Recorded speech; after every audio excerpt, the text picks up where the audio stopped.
There is no holy one like the Lord, no one besides you. There is no rock like our God. Please be seated.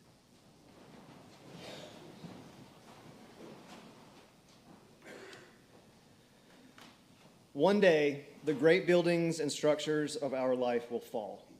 The very things that we often trust and rely upon to give identity, meaning, purpose, and security will crumble. This is not a prediction of the future or a forecast of doom and gloom. It is just a statement of reality. Life changes, loved ones die, institutions fail, people disappoint, relationships break up, bodies get sick. In those moments, the great stones of our temples are all thrown down. Now, each of us is a temple builder. We build all sorts of temples: personas, families, beliefs, and opinions, institutions, roles, reputations, accomplishments, dreams, and hopes. We build temples with the idea that they will contain and support our lives. The problem is not in building temples, but in expecting them to do and be more than they can. Too often we confuse the structure for the content, the place of divinity for the divine. Stone upon stone, we build our temples with the expectations, sometimes spoken and sometimes unconscious, that these great structures will provide ultimate meaning, impenetrable security, permanent order, and unchanging direction for our life and for the world. The temple in today's gospel is more than just a building in Jerusalem, more than a place of worship. It was the center and anchor of Jewish life. It provided identity, structure, and meaning, just like our temples of today. The disciples are impressed. Look, teacher, what large stones and what large buildings. They are, however, looking only on outward appearances. Now, Jesus is not as impressed. This is his third and last visit to the temple. The first time he went into the temple, he looked around at everything and left. The second time he went in the temple, he drove out the buyers and sellers, overturned the money changers' tables, and left. On his third visit, Jesus was in conflict with the temple leaders. He sat in opposition to the temple treasury while a poor widow put everything she had, all she had to live on. He leaves the temple for the last time and he asks his disciples, "Do you see these great buildings? Not one stone will be left upon another.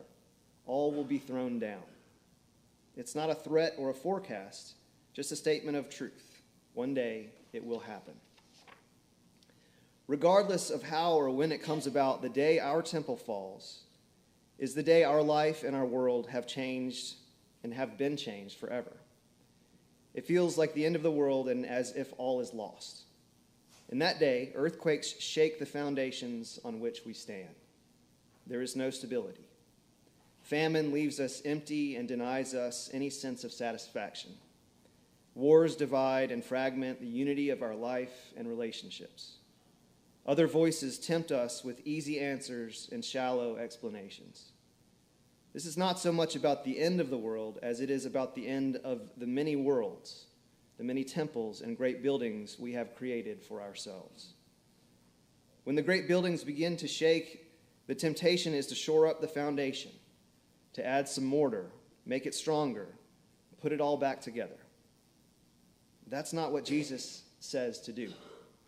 Our spiritual work in those days is not to be alarmed or afraid, but to be faithful and not to be led astray, to be watchful, present, and attentive.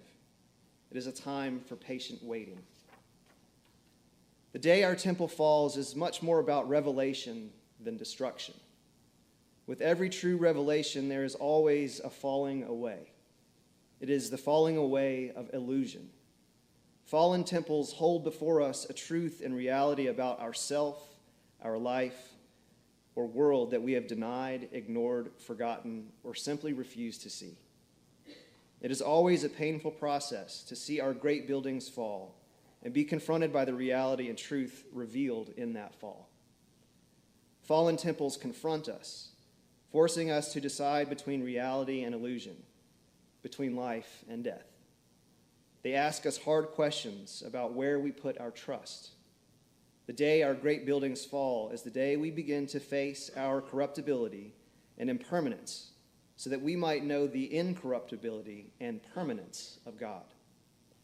We face our temporal nature so that we might discover God's eternal nature. Barrenness and emptiness precede the joys of the birth pangs. Fallen temples are not about loss and destruction, but about birth and creation. Our God is the God of life, not the God of death, the God of creation, not destruction. Every moment of every day, new life is being created and given to us. So I wonder, what temples of your life are falling or need to fall? What new truth or reality is being shown to you? And how might God be creating and birthing new life in you?